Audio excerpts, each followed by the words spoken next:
Kalau ada yang nanya laptop AMD Ryzen apa yang paling kencang saat ini, jawabannya adalah Asus ROG Strix Car 17 dengan kode G733PY. Laptop ini ditenagai prosesor AMD Ryzen seri paling tinggi yang punya 16 core dan 32 threads, dipadukan dengan grafik RTX 4090. Seganas apa performa laptop gaming yang satu ini? Mendingan langsung aja kita bahas di video ini.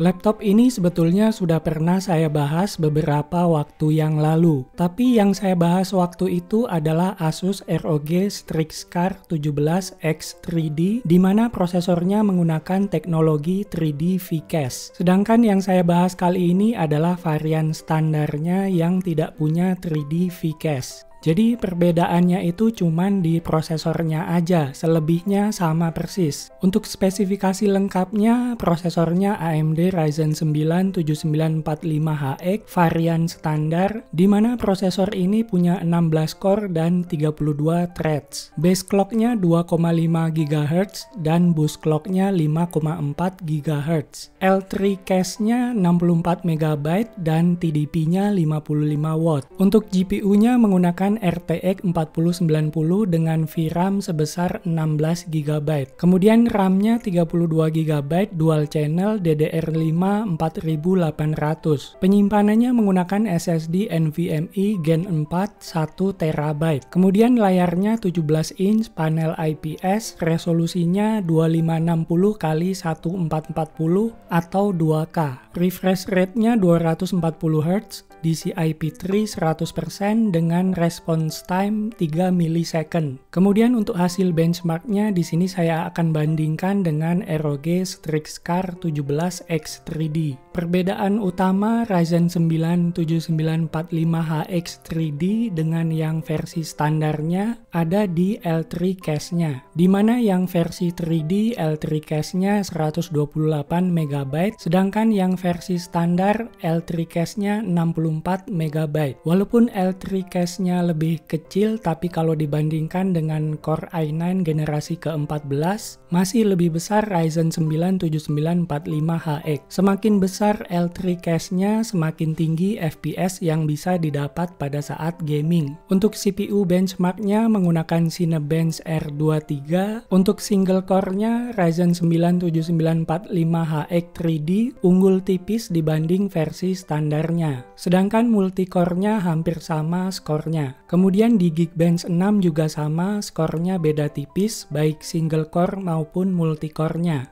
Lalu di 3D Mark Steel Nomad selisihnya sekitar 300-an poin. Kemudian di Firestrike gapnya sekitar 500-an poin. Sedangkan di Time Spy gapnya lumayan jauh sekitar 2000 poin. Jadi untuk hasil benchmarknya cuman beda tipis aja. Lalu gimana dengan performa gamingnya? Mendingan langsung aja tes kemampuan laptop ini. Kita mulai dengan GTA 5. Di game ini saya gunakan resolusi natif layar laptopnya yaitu 2560 x 1440 atau 2K. Untuk settingan grafisnya rata kanan alias very high. Hasilnya dapat 180-an FPS, di mana frame rate-nya ini sama dengan varian X3D-nya. Lanjut ke game Counter-Strike 2. Di sini saya gunakan resolusi 1440p atau 2K, kemudian settingan grafisnya high setting. Hasilnya dapat 200-an FPS. Lagi-lagi frame rate-nya ini sama dengan Ryzen 9 7945HX 3D.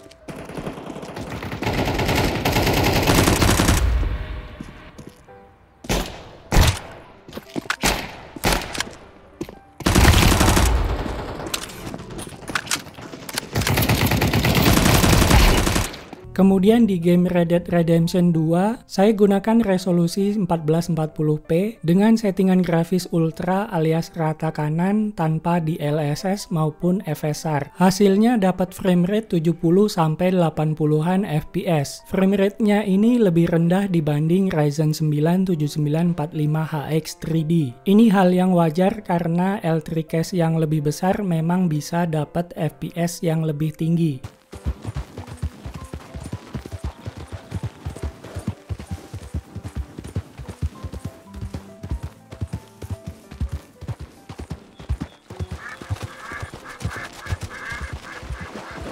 Lalu di game Cyberpunk, saya gunakan resolusi 1440p atau 2K. Kemudian settingan grafisnya Ray Tracing Ultra, DLSS-nya diset ke auto. Hasilnya dapat 70-80-an fps, di mana framerate ini lebih rendah dibanding versi X3D-nya. Nah, kalau Ray Tracing-nya dimatikan dan DLSS-nya diset ke auto, framerate-nya bisa naik di atas 100 fps.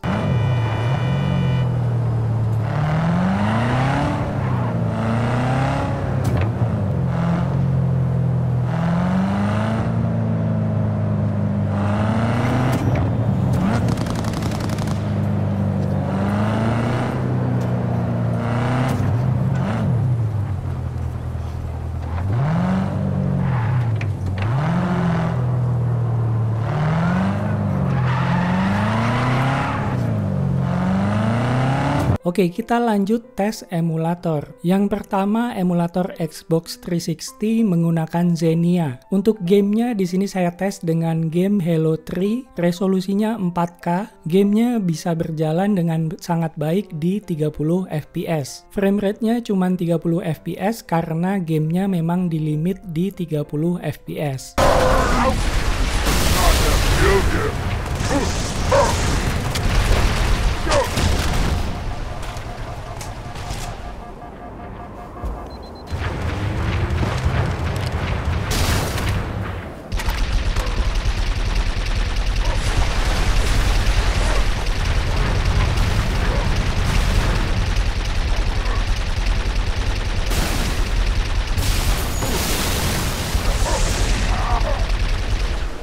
Kemudian saya juga tes emulator PS3 menggunakan RPCS3.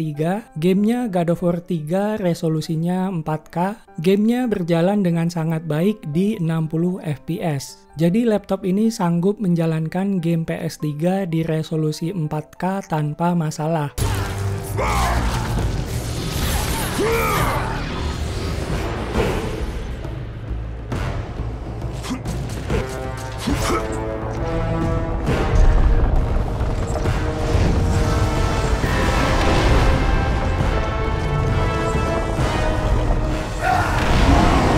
Nah, kalau bisa saya simpulkan, Ryzen 9 7945HX versi standar yang ada di laptop ini nggak kalah ngebut dibanding versi X3D-nya. Hasil benchmarknya beda tipis aja dan performa gamingnya nggak kalah jauh dibanding versi X3D-nya. Walaupun di beberapa game, contohnya Red Dead Redemption 2 dan juga Cyberpunk, framerate-nya sedikit lebih rendah, tapi ini adalah hal yang wajar karena L3 cache yang lebih besar sangat membantu menambah FPS ketika dipakai main game. Oh ya, di video ini saya nggak bahas laptopnya secara detail karena sudah saya bahas di review Asus ROG Strix Car 17X3D. Basically ini adalah laptop yang sama, cuman beda di prosesornya aja. Jadi buat yang pengen tahu detail laptop ini, contohnya build quality-nya, kemampuan upgrade, daya tahan baterai, dan lain sebagainya, silakan tonton review Asus ROG Strix Car 17X3D, linknya di pojok kanan atas atau di deskripsi video ini. Laptop ini recommended banget buat para gamers yang butuh performa tinggi dari sebuah laptop. Selain bisa menjalankan game-game PC di resolusi tinggi, laptop ini juga sanggup menjalankan emulator PS3 dan Xbox 360 di resolusi 4K. Selain gaming, laptop ini juga cocok untuk video editing dengan resolusi tinggi, contohnya 4K, 6K,